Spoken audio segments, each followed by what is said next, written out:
My name's Pete Morrish, I'm the lead producer at Slightly Mad Studios, and this is I Know Your Game.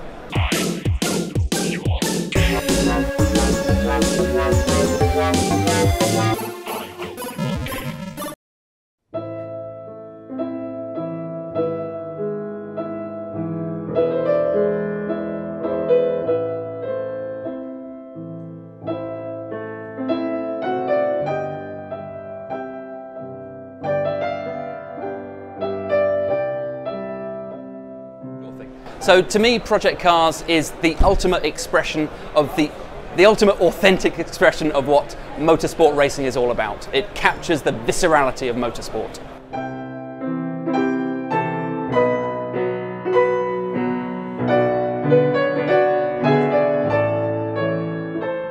Okay, so it's kind of three core tenets that underpin what Project Cars is all about. The first of those is beyond reality, which is this idea of not just gorgeous graphics. I mean, we're world class in terms of graphic. It's a beautiful looking game, but also leading the field in terms of handling, in terms of authenticity, in terms of immersion. So that's kind of the beyond reality thing in a nutshell.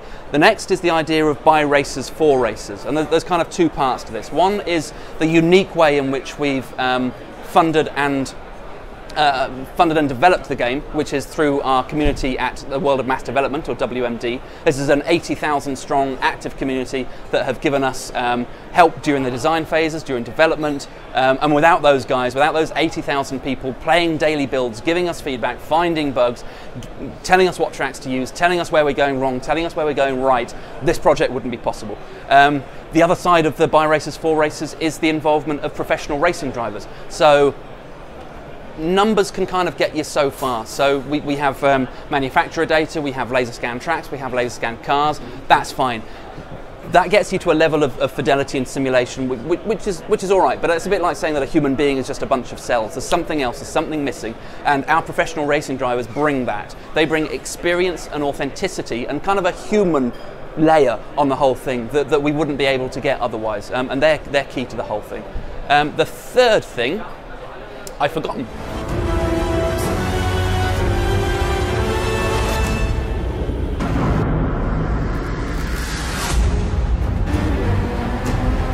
One journey, your destination. Yeah. So right, yeah, that's a reaction to the fact that most car racing games, and you know the ones that I'm talking about, the ones that you would kind of peg at the same sort of level as us, they're great, and I love them. I mean, I've played both Gran Turismo and Forza to death. I love them to bits. But we don't think that they execute everything they need to execute to the same level of authenticity and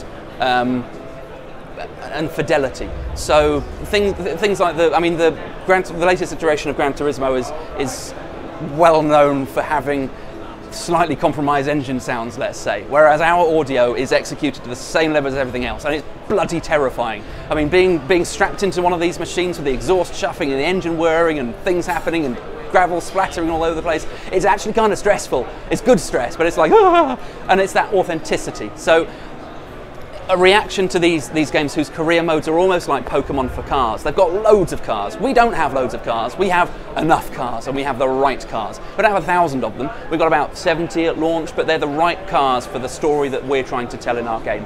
And you don't have to grind for them. There's no in-game currency. There's no starting off in a rubbish little compromised hatchback and puttering away around the first track. We get you into cars that are fast straight away. You load up the game, you can choose any of the available motorsports. You'll be offered contracts in those motorsports. You take on early seasons depending on your performance. You'll be offered new contracts from other teams, from rival teams in the game. You can switch over to a different motorsport. You can stick with the same thing. You can excel in open wheel racing, for instance, or supercars, or you can skip between a few to try and, if variety is the spice of your life, that's kind of the thing you want to do. Or you can follow the career of someone like Lewis Hamilton, who started in karts and supercarts, progressed through open wheel. Ultimately, our ultimate thing in the game is Le Mans, which I don't think so. Lewis Hamilton is a Formula 1 driver, so perhaps that was a really bad example.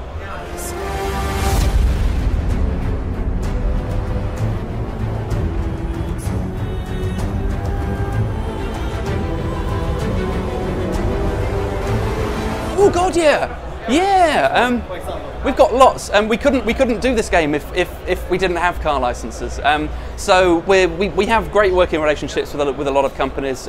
We've got Pagani, we've got the Feuer, and there's Sank Roadster. We've got Lotus Heritage stuff. I'm a real Lotus fan, so it's fantastic to have some of the Lotus Heritage stuff in there. We've got Mercedes. We've got lots of other things. I'm not sure what's been officially announced and what hasn't, but I mean, the game's been played daily by the guys over at WMD for years, and so there's a bunch of stuff that's kind of well known about the game. There's Mercedes, there's BMWs, he's looking around trying to find queues of other cars that are in the game. Yeah, there's lots.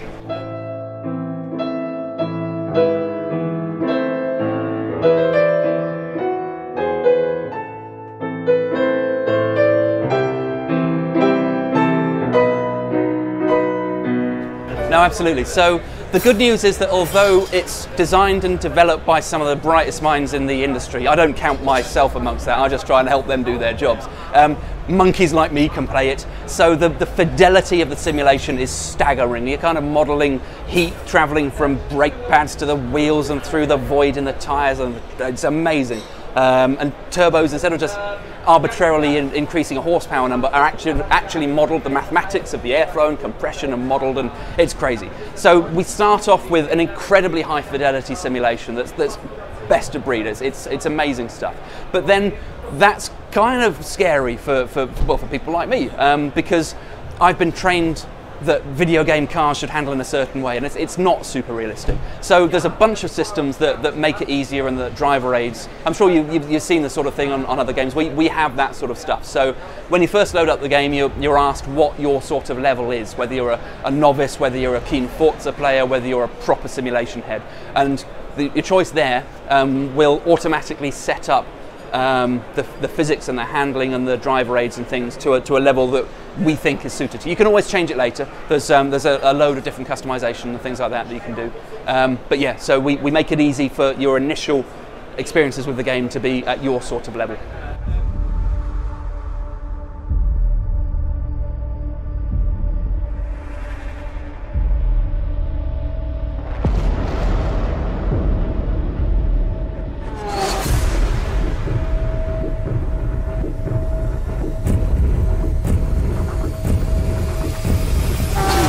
So, I mean, that comes from a number of different directions, I think. So, the way that Slightly Mad works, we're a distributed company. So, although we have a kind of main office in just near Tower Bridge in London, not very many people work out of it. Our workforce is spread across the globe.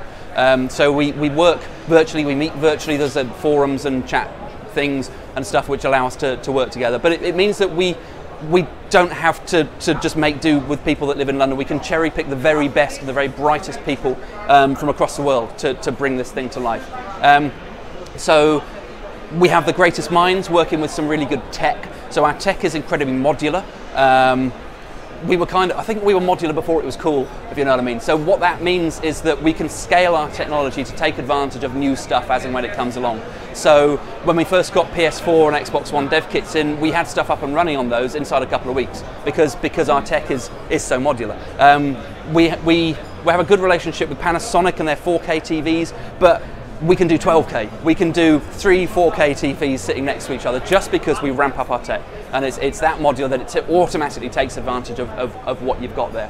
So we have the ingredients for excelling, for punching above our weight in terms of what we can achieve, and then we just go ahead and do it. We match the tech with the great people, and I try not to get in their way. Welcome to Project Cars, the ultimate driver journey. Create a driver, choose your starting point, and then aim for glory. Climb the motorsport ranks quickly to claim the ultimate prize. Dominate one particular motorsport defiantly against all challengers. Or become a multidiscipline master and prove you can compete in all forms of racing. Complete all 3 of these historic goals, and you'll be on your way to entering the Hall of Fame alongside your heroes. We've actually already done it. Kind of in an earlier build and not properly, but we were approached by an up-and-coming UK podcast that were interested in doing a charity race, and we were like, okay. And we were on the verge of announcing the Le Mans license. We're one of only 3 companies in the world that have got the Le Mans license, and suddenly things started things started coming together. We had our one of our professional racing drivers, Ollie Webb, racing in the Le Mans 24 Hour. So we came up with the idea of these charity guys doing the Le Mans 24 Hour race in his car, in his clothes, as him, whilst he was outside doing it in real life, which is kind of cool. So they actually did it on an early build. So it's not quite proper, but we have done it. We proved the tech. They've sat there and they've hot swapped and they've done 24 hours. Why any normal person would want to do that, I don't know. Just because they can. There are some. I mean, it's kind of a cool thing to be able to set yourself to challenge, and it's nice to be able to say that we can do it. It's stupid, but it's awesome.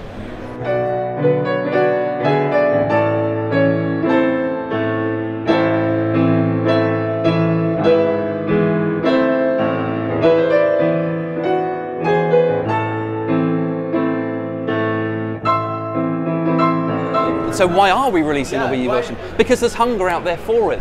When we asked WMD what platforms they wanted us to release on, and this was kind of towards the end of PS3, Xbox 360 era, they were certain Xbox One, PS4, Wii U.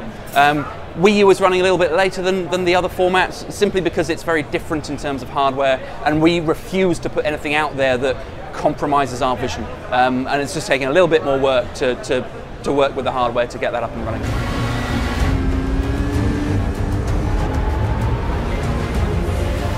Yes, yeah, we'll be ready for Oculus Rift when Oculus Rift is ready for Oculus Rift. As soon as they launch, we're there.